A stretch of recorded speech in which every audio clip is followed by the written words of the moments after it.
everybody. Hope you're all having a wonderful, wonderful July. I've got a very special guest with me here today. We are chatting with Adam Barralet from Crystal Connections. If you have not heard of him and you are a stone and crystal enthusiast, or maybe you are interested in studying a little bit more of the practical applications of your oils and herbs, you might want to check him out. He is a spiritual practitioner with a very long and steady, consistent history. And he's been on YouTube for quite some time. And his channel is pretty much an entire crystal encyclopedia. I actually discovered him about a year and a half ago, thanks to another friend of mine who's actually Australian. He's out in Melbourne, though, who was recommending to me a stone that now a triad of us all work with rather consistently with our big grids and our big workings. He is definitely a wealth of information you are going to want to check out. So Adam, thank you very much for being with us today. I did want to ask, one of the things that stuck out to me when I was doing my history, my background research, was that you as well are one who has had a foot, or both feet rather, in the spiritual path and practice since a very young age. You've been working at this more officially since the age of 17, but how early did you really actually start working with your own path, your own sacred skills? When did you notice those first turning on? I think, I was very blessed in my upbringing to be born and grow up in the bushlands of Western Australia. So whereas, many people grow up in metropolitan or city areas, I was surrounded by bush. I'd play out in the bush. It's not unusual for me where I grew up and now where I've come back to live again, to see kangaroos every day or to hear laughing kookaburras and that type of thing. So even from a really young age, nature had a really important aspect in my life. And even through those kind of challenging teenage years, when you're working out who you are and what the world means to you, whereas other people might, kids would lock themselves in their room and listen to music, I was out looking at the stars. And that's where I started to, explore crystals and be attracted to plants and trees and all that kind of thing. So I think when we're very young, we may not have names and labels like we do as adulthood in what we're doing or what we actually are. Yes. It was just part of my natural nature to want to be out in nature, hanging out with the gifts of nature. And so I was always drawn to that from a really early age. And then as I started to get a bit older, I started to realize, there's other people around the world doing what I'm doing as well. And that's where I guess it started to get a little bit more formal in that way. Yeah, kind of that OG sort of 90s, here we go, we're going to get into the thick of it, right? Because that's kind of one of those, I'm almost like, yeah, represent, because it's like, okay, we did coming up in a time where, if you really wanted this and you wanted to study, it was kind of like, look, you had to have a shop in town, a damn good bookstore, or a computer that the dial-up was decent, but we didn't have any of this back then. So you're kind of forged by what you have around you. That determination is really driving it. And when it comes to that driving element there and that determination, one of the reasons I wanted to have you on is because I feel like it's time we advanced a lot of the conversations that have been, fairly commonplace. And, I figured no better person to talk about, using stones for the advancement of one's skills, really stepping into, that higher presence, right? That connection to higher self, that multidimensional self. And that's what this video is going to be all about, guys. We're going to share with you our favorite crystals and stones for accessing higher levels of consciousness. In fact, we're both going to be going through our favorites and just showing you a little bit about what you can really do with these babies. When it comes to your own experience with, using crystals in this way as this bridge, if you want to say between realms, between dimensions of consciousness, when you look at them, do you see stones themselves to be already there, or are you working with the stone through this evolution process? Because I've noticed that a lot of crystals Even a lot of plants and herbs are also exhibiting new qualities, at this time. Have you noticed the same thing? Yeah, I think so. And maybe they've just patiently been waiting for us to get to that level as well. I think, as humans, sometimes we can be a bit arrogant that we're the only ones that have a consciousness. But if we look at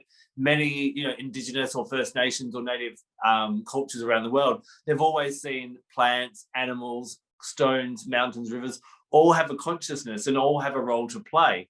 And maybe that, this time that we've all been anticipating, that humanity is becoming aware of, I believe the crystals and the plants maybe have just been sitting there looking at their watch going, is it time yet? Is it time yet?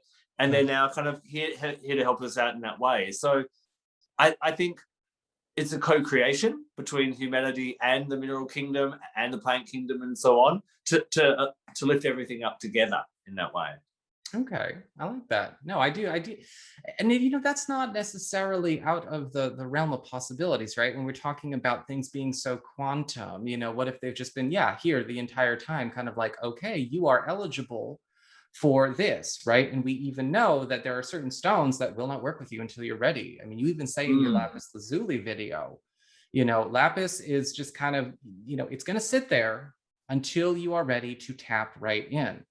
And some stones, well, when you're done with them, they go away. I've run through so many Moldavites, it's not even funny. Now, before we get started on this, I was curious, when it comes to your favorite stones that you wear, like I noticed you've got a couple of rings on, I've got rings on. What are you wearing and why? What's going on with that there? I actually, with that strong connection of bringing people back to the different magic of nature, I actually work through the seasons of the year and a bit of a guide through the chakras as well. So here we've just been in the southern hemisphere, whereas everyone in the north is enjoying the beautiful warm weather. It's just been the I know No, it's been the what was that? Sorry, I said no, it's just too damn hot.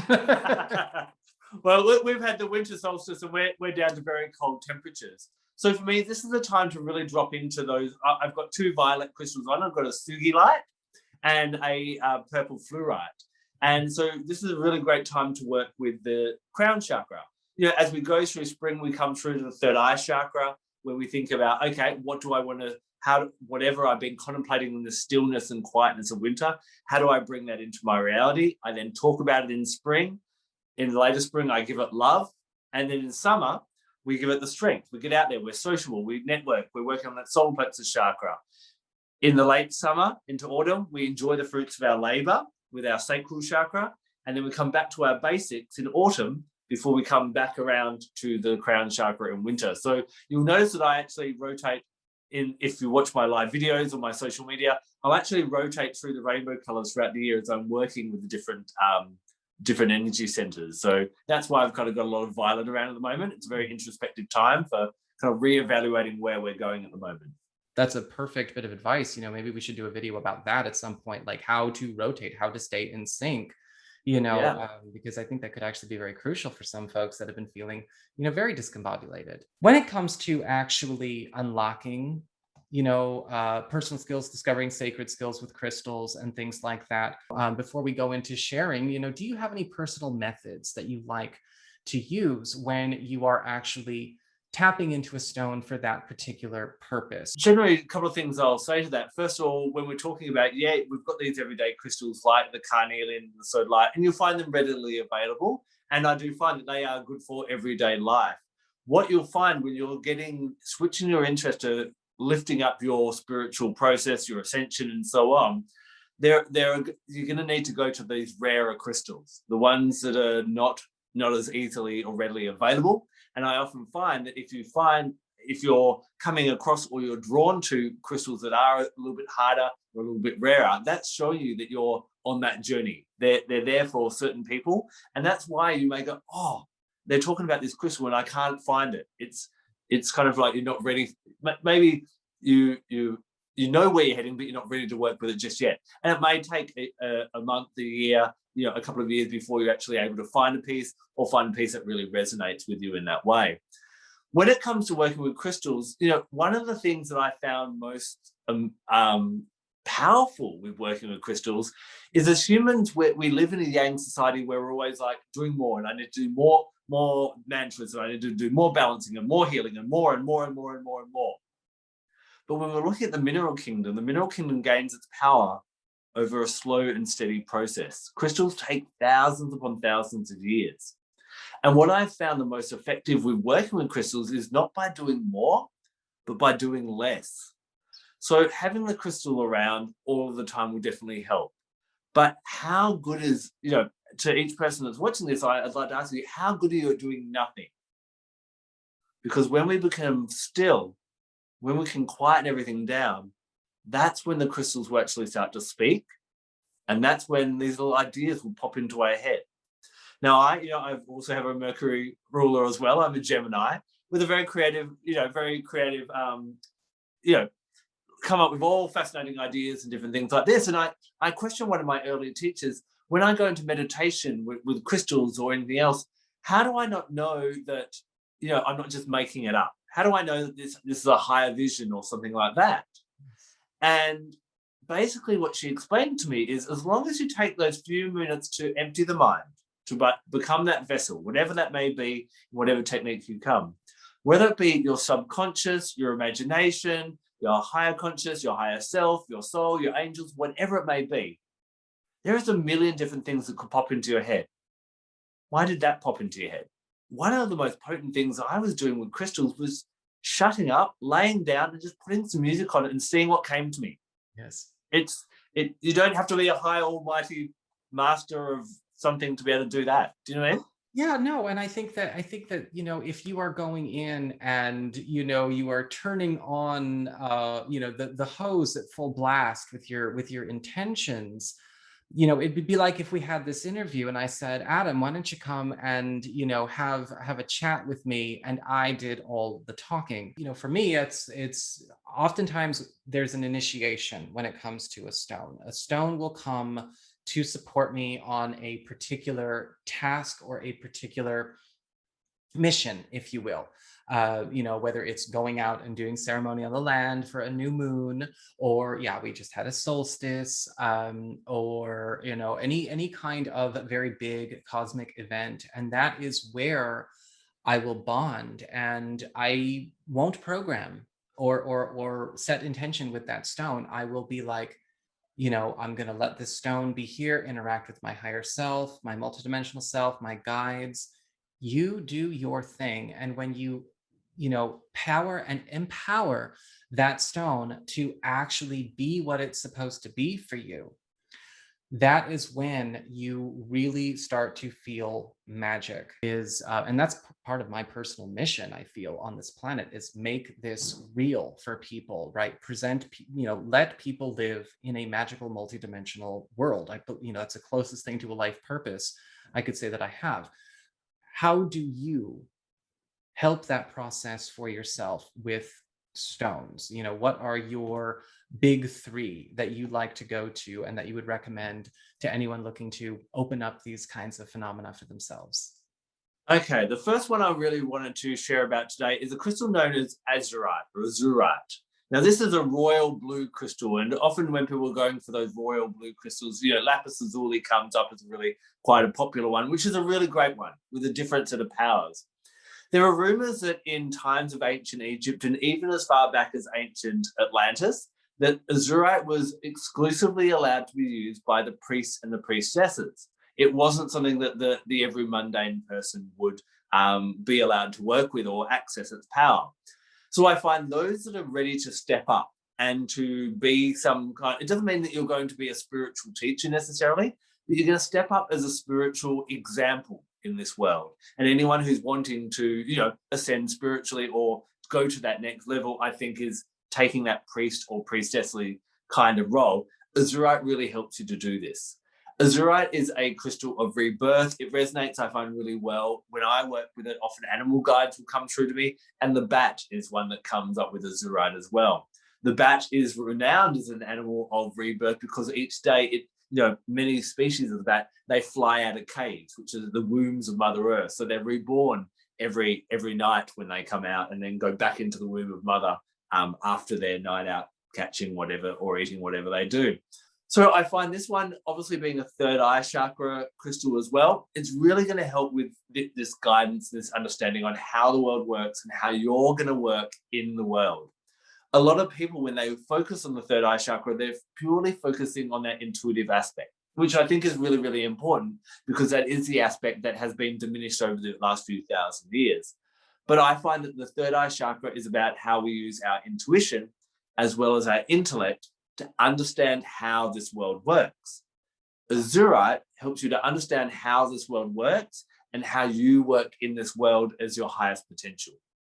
As we were saying before, we each have a different role to play. We're not all teachers. We're not all clairvoyants. We're not all that.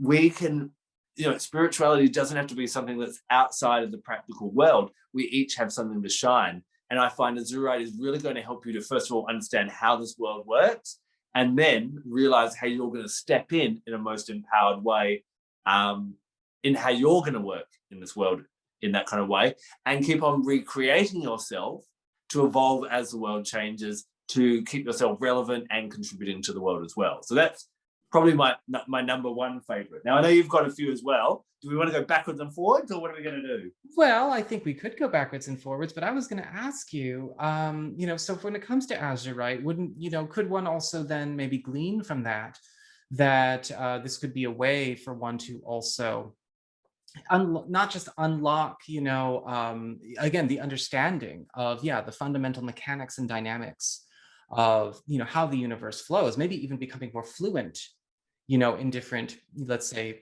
cosmic laws, right? Yep. Everyone and their mother knows about the law of attraction by now, but maybe the law of vibration, the law of correspondence, a lot of other things are also at play as we go through this reality experience. Would that help one become more fluent in those, in those energies? Very much. I find Azurite, with that understanding, it's not just how the practical world works, but it's how we need to bring through these new understandings of these different laws and things to then implement them in. It's one thing to be able to understand them in a spiritual capacity, but there's a real strength in being able to apply them into the practical. And where there can be a risk sometimes of people working with their crystals a bit too much, that they like, it's almost an escapism where they're dancing with that. And this is a bridging crystal that will help to bridge. How do we actually make use of these talents? It's all very good and well to sit in your bedroom and be able to do and access this information. But as I say, those that go and get enlightenment sitting on top of a mountain, it's cheating. It's those that can be enlightened on a subway train and then can bring those gifts out to help other people as well.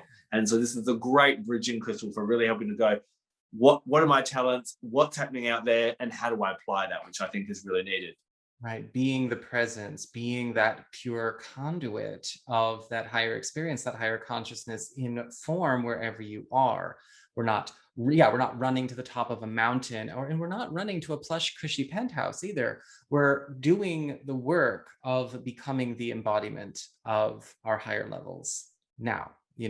Yes, bridging, in that bridge experience. One of the things I would probably, also add or ask about is that could one also look at Azurite as a tool of recovering maybe dormant memories, not necessarily in just, an ability sense, but, maybe present life or even past life memories that might assist with certain lessons, certain techniques, unlocking even, maybe what you'd call more classical skills, even artistic skills, creative skills, painting, writing, and things like that. Yeah, it could do for sure. Especially if those that, some other crystals I do want to talk about in our maybe subsequent videos will be a bit more Lemurian kind of focus, which is a big focus of mine, but this is a big Atlantean one. So if anyone has this drawing or to anything to Atlantis, I think it could take you all the way back there. If there's anything that you feel is also blocking you from bringing these talents out, that maybe there's some hurt or anything, you'll notice some bits of Azurite, and I don't know if you can see in my little bit there, there's a little bit of green, but malachite really brings up the stuff that needs to be healed. It's quite an I'm going to say aggressive, or, whereas some crystals will be a bit more gentle and like, hey, do you want to have a look at this today? Not today. Okay, I'll come back tomorrow. Malachite's like, knock down the door and let's deal with this. So it works really well. Yeah, now. Now, no excuses. No kicking the can down the road. No, I appreciate exactly. it. Yeah. He's a bad cop kind of crystal, not the good cop. Yes. So that can really help to kind of draw stuff up that's latent within there, kind of thing as well. So malachite and azurite growing together can be a really good combination for drawing anything up. But yeah, I would agree that you could definitely find that it will help to bring up latent talents within us as well. All right. Well, thank you. No, well, I guess it's my turn to play hot potato. And again, I've already mentioned it a couple of times. If I don't talk about it now, it's just going to be a tease. One of the things I've actually felt again, and that we have to thank Adam for this because I had no idea. I got to thank Adam and my friend Saeed for even turning me onto this crystal, Violin. And he's got a whole video on Violin. I will link in the down bar below. So I'm not going to just repeat verbatim what you have on that video. But one of the things that I've kind of, because it all works, but one of the things that I've also found in my own practice, in my own exploration of this stone, is that it also reveals not just the contact with, I guess what you would say, other worlds, right? Other realms, being able to actually interact, yes, with higher beings. This is actually one of the stones that I will most often work with, you know, if I want to communicate with, you know, say my Lyran contacts, you know, or and whatnot. But also with this Violin, I've also noticed that it actually is a very powerful heart communicator. And it assists with teaching you how to actually communicate through the heart. And I know I'm saying it in very plain terms, but our heart itself, you know, is one of the, if not the most important energy centers that we use to actually communicate with everything, right? That's where our spark of source resides. What I've noticed with Violin is when I simply tap in and let it do its thing, I do not program this stone. I energize it and I let it connect with me, and I let it, you know, work with me, augment and enhance what I'm doing. I have noticed that it allows me to actually have a much more clear communication with not just my own guidance, but even, you know, allow me to have heightened levels of communication with the higher self of others, a higher presence of another person. So talking to your higher self, or talking to my friend Curtis's higher self. You know, how do we actually bridge that communication? I wanted to actually show everybody, I have a map that I've actually been drawing. I kind of call it my, you know, alternative world. You know, we've got little oceans and, you know, little villages and things like that, and mountains. And if you zoom out, you know, you can tell it's actually a very large bay, you know, with a bit of a peninsula kind of jutting off here. Well, after some time of actually doing the work of, you know, light grounding my visions, right? Very much like a journal. I'm working with spirit. When you show that you're interested, when you actually commemorate the experience in form, things start to manifest all the quickly. And I was already looking for a Violin anyway, as for your video. And my friend Robert actually sent me one as a gift. And when I looked at it, I'll hold it up for you. You actually have this Wow. that looks exactly like the world I was drawing, which I was drawing for a good, you know, 3 months before that Violin even came to me. And I had not seen it. I had not picked it up. I had not purchased it. You know, I had not handled it or anything along those lines. It came straight from New York. So I was just like, that is fantastic. You know, and the more I use that Violin, the more I get to go there. You know, that's sort of like my world that I go and visit, and it's actually quite fascinating. I've also noticed that, yes, my travel, you know, travel and remote viewing also being incredibly helpful with this, especially when it comes to situations where I am not necessarily interested in just kind of like, ooh, what's going on over there? But remote viewing in terms of seeing things that I might need to know before, you know, that are happening in the present, You know, if I need to know what that premonition is all about, I can't just run to the cards or, you know, pull out a pendulum and swing it. What is this coming from? You know, but actually getting clarity in the moment on a premonition or an intuition that I already received. So sort of pulling back the onion layers on psychic skills that I already have. And so if you're already, you know, in the zone there, you already have your intuition, you already got, you know, your energy fields working that way. This is also a very good stone to push, you know, your abilities to actually show you more of what is already there. Does that make sense? Yeah, definitely, very much so. Yeah. No, I think Violin is you know, one of the things I think I say in my YouTube video about it is that not that I truly believe that this would be the case necessarily, but if there's one crystal that was planted on this earth by something out there that is that more universal energy, it would be Violin in that way. And maybe they just played a hand in manifesting it here to grow within the Earth's core. But it's a very special crystal. It's pretty much found only in Russia. So again, it's a harder crystal to find, and we'll probably just whet everyone's appetite, and everyone's going to be searching everywhere for it madly now. Sorry about that. No, no, I'm kidding. I'm kidding. It'll I want come. people to It'll come. advance. I will share very quickly about Violin, just a bit of a story about. I had one piece of Violin, but I was like, right, I'm going to Tucson, the Tucson Gem Show, which I go to most years from when this little thing called COVID kind of got in the way. And I remember walking into this room with 3 Russian gentlemen sitting around, and I was like, "Oh, do you have any Violin?" And one just arrogantly goes, "Over there." And I found it, and I was like, he had a nice significant box of it. I said, "How much for the lot?" So they switching when they're like, "Oh, he's serious. He wants Violin." So yeah, it was a lovely experience, and found some beautiful Violin that I've been able to share and get out into the world and get out of Russia, which is really exciting as well. Very cool. Very, very Yeah, cool. cool. Well, you know, one of the things that I've actually loved about this stone is that it does also evolve. It's an evolving stone in and of itself. Every time I've let it charged, I do not charge my stones behind glass. I always take it outside, always make sure that it's, of course, in a safe Mm. space. But I make sure it's getting direct sunlight. There is always some kind of new flash, some kind of new insight. You're never seeing something as a flat piece of information with this. Again, you're kind of looking at several dimensions all at the same time.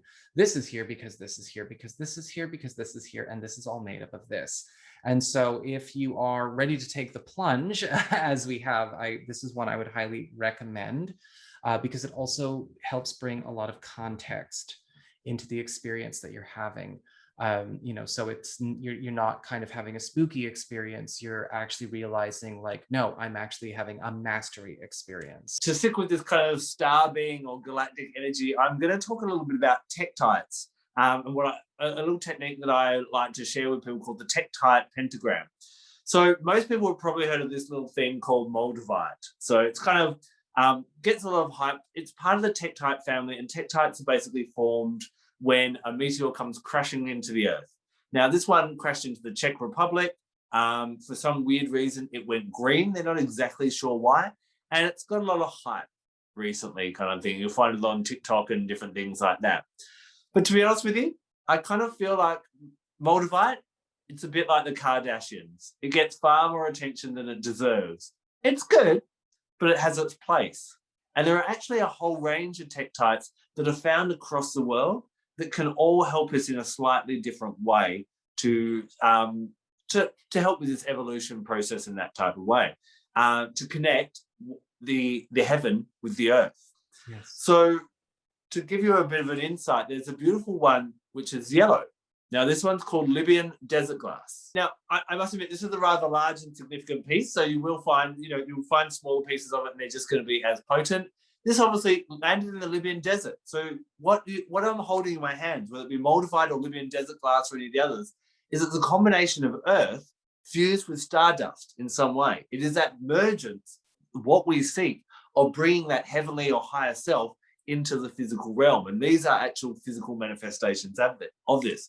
I love this crystal. It works obviously with our solar plexus chakra being yellow for helping to alleviate fear, overcome procrastination, and it has almost, I find it has a really Scorpio energy. You know, a Leo will get out there and tell the world what they're doing.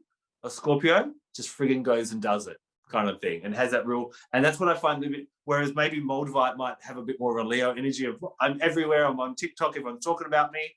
Libyan Desert Glass is like, I just got stuff to do, and I'm gonna go do it, kind of thing. Well, and you do bring up a very good point in the sense that, and again, this is not to knock Moldavite. I have had plenty of Moldavite throughout the course of the last decade, but there is a glass ceiling. You know, there is that sort of, all right, look, you can go so far. And Moldavite is one of those stones. I mean, there was one point where I was wearing 4 at a time, and I just felt like, okay, I grew out of it. You know, I'm not affected. I am not having the Moldavite experience anymore. This was roughly about 2014, 2015. And so I was like, okay, this has gone far enough. And I'm not saying that there's anything wrong with it. It's just that, all right, my body, my spirit is firmly now established in this connection, just due to my work, my consistent practice.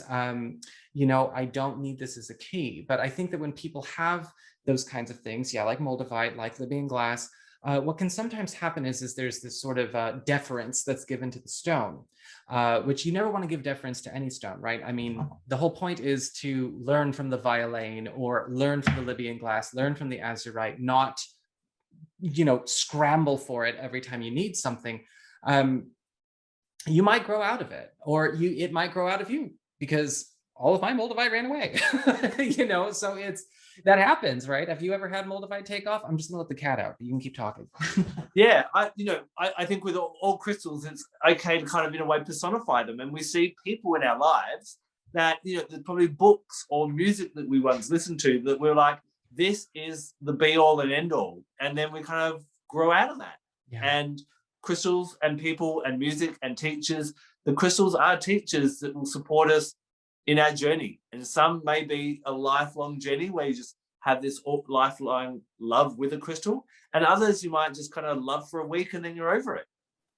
Yeah, you know, and Moldavite can be the same. It comes in for a big shift. It could be, you know, like the Tower card in tarot, maybe shake your core a little bit, but once that change has happened, then it can bugger off, and it can let some of the other crystals come in and teach some other lessons in that way, type of thing. So you know, and on, you know, when it comes to, you know, I think that that's actually a good segue into the next stone I was going to present, because I've actually got something that's, well, it's not basic. No crystal is actually basic, but it's a bit more readily accessible, and that's a Smoky Amethyst. And this is one I actually got back in 2019. And Smoky Amethyst is one of the stones that I like as far as being able to do that discernment. You know, when it comes to, is this affecting me? Is this something I need to work on? Is this something I need to work with anymore? As you are doing your work, things come up, right? Your practice, your energy, your, you know, these experiences that you're having, whether you are having fear come up, because of course, the lower self, the body, the subconscious is going to freak out. You know, Smoky Amethyst can actually be really good as working as a bit of a filter, right? Anything that maybe you picked up from other people, but also understanding the stuff that you didn't pick up from others that was actually yours to work on. Smoky Amethyst is a very good processor. If you are, you know, an empath and you want to be able to pick things apart, see where everything, you know, what exactly is the information that you need to be working with, what psychic insights, what spiritual communications are real versus false, or what exactly you can do to clear any kind of interference within yourself. I like Smoky Amethyst. Amethyst, of course, is about psychic protection. Of course, we all know Smoky Quartz is good for psychic protection. But what it does also do is show you where you picked it up. It shows you where something came from, or the nature of the challenges you might be facing, and what that's all about. So you don't have to spend a month processing what you just went through, but you can actually go, all right, this experience that I'm having, I'm working with this, I'm trying to do some inner work. Let's find the truth about what is going on. It is very much, to me, because of that smoky element there, kind of, again, how you mentioned with malachite, it's a hard ass teacher. It's more like the, you know, the hard ass teacher who wants the best for you. So be careful with working with Smoky Amethyst. If you're really invested in in a story or a narrative and it shows you something completely different, you know, you might have to face where, you know, you might not know the full truth, but it's actually really, really helpful because it also protects your works from, you know, any interference that might be, you know, kind of coming your way, anything that you've picked up from other people, and also helps you trace it back to the situation that you may have picked it up from, you know, so that you can handle that more, you know, more effectively. What is playing out? You know, if you want to know maybe if there's a lesson there, some old karma that has to be dealt with. I know we don't always have to deal with karma, but some old karma that has to be dealt with. It only leaves, it clears out anything that does not belong. Sure. Sorry, sometimes we just get on a ramble. All good, all good. Yeah. This is good rambles, good rambles. Good rambles. So I'm going to actually move on with my final crystal, kind of on that quartz. You know, the quartzes are crystals that come to us very, very early in the basic sense of the clear quartz, rose quartz, smoky quartz, amethyst, citrine. But there are these higher levels of quartz as well. As well as our quartzes, there is another really pure type of set of crystals, metals. Now, people forget that metals are still a crystalline structure. They're just made up of a single element rather than two or more. So whereas quartz and oxygen, silicon dioxide, gold is just gold. You get gold, silver, copper. And these have been used by the ancients for real pure planetary energies. You know, gold is associated with the sun, silver with the moon, copper with Venus, and so on. Now, imagine if we could get these quartz crystals that we know are amplifiers and bring light to a situation and awareness, and combine them with these pure metals. Well, we have. And they're known as the Aura quartzes. So these are a family of crystals that were actually, some people have issues with these. And I have an issue with fake dyed and man-made crystals. They make me feel nauseous on an energetic level. But I make an exception because if we were to have you were complaining about the hot weather. If it was to get to about 2,000 degrees there, Celsius, and we put you in a heated vacuum, this would naturally happen. So what it is it's quartz fusing metals with it. And so we put them in these heated vacuums and we get these beautiful bright colored crystals. Now, this is Aqua Aura, probably the best known one. It's a combination of gold and silver. So put gold, silver, and some quartz in a vacuum, heat it, and they'll fuse together. You know, you get every color of the rainbow. This is a more of an indigo one called Tanzan Aura quartz, which is gold, indium, and niobium. And depending on what metals, I don't know if you can see it. It's a platinum aura. Yeah, the angel aura. Yeah, platinum aura. Yeah. Still a bit of silver and platinum. So depending on what metals you put in there, you get the different colors. Yeah. So what I really love about Aqua Aura, I think, is so, so powerful in so many different ways. We've been talking about, I mentioned before, this balance between the intuition and the masculine and feminine. I want you to think about what was happening in the world around 2,000 years ago. You know, we know that about 8 million European women were killed because they showed any kind of magical or intuitive ability. Right. And we also had things like Salem witch trials and all this kind of thing has happened over the last 2,000 years. So we are the descendants of people that our heritage, our mothers and our grandmothers and our great-great-great-great-great-grandmothers survived that. So whether or not they had magical abilities, they realized that showing any of those magical abilities at those times got you in trouble. So they would have quelled them. And what would they have said to their children, especially their daughters? Keep that to yourself. Keep that to yourself. And if we think about your mothers and your grandmothers and what they pass on, they are almost the shell of women on that magical sense. But what we are seeing is this resurgence of this magical abilities now. It is this awakening of the masculine, which we live in a masculine world, which is that objective, practical, and scientific, which is, we wouldn't be having this conversation, you wouldn't be watching this video if it wasn't for that masculine scientific evolution. But we're now swinging back to that feminine aspect of following our intuition. And it's almost like we were on one side, we've gone to the other, and now we need to come back to the middle.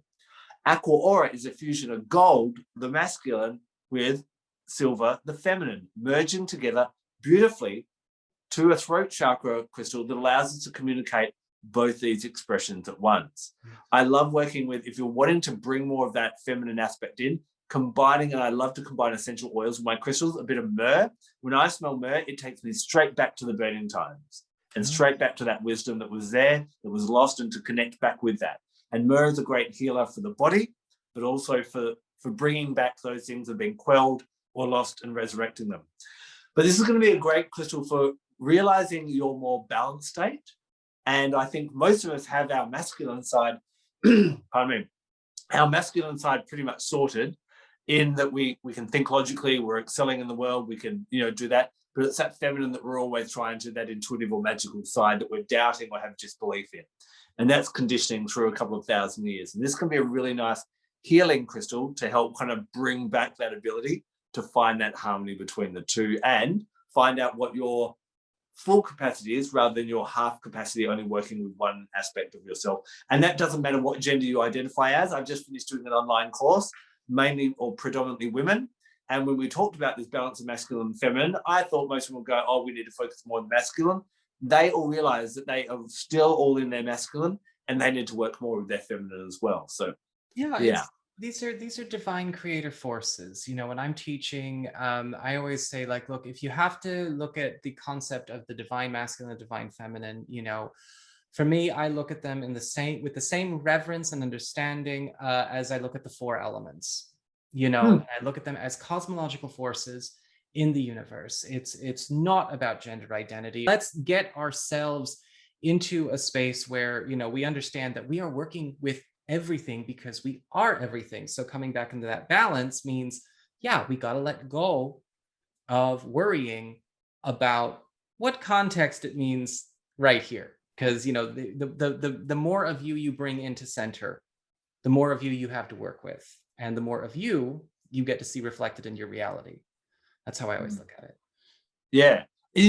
From what I find with the masculine aspect that we all have, that's the bit that gets us out of bed, says that I need to be there at 7 o'clock, I need to do this, It's got the checklist. The feminine brings in that creativity and the joy of it, that I'm doing this because I love it and makes it pleasurable. Yes. And there are so many people that are living a life that they're doing because they have to, because everyone else is doing that, because I've got bills to pay in that, but there's no joy in that. And the feminine also brings that in as well, which I think is really important in discovering who we are.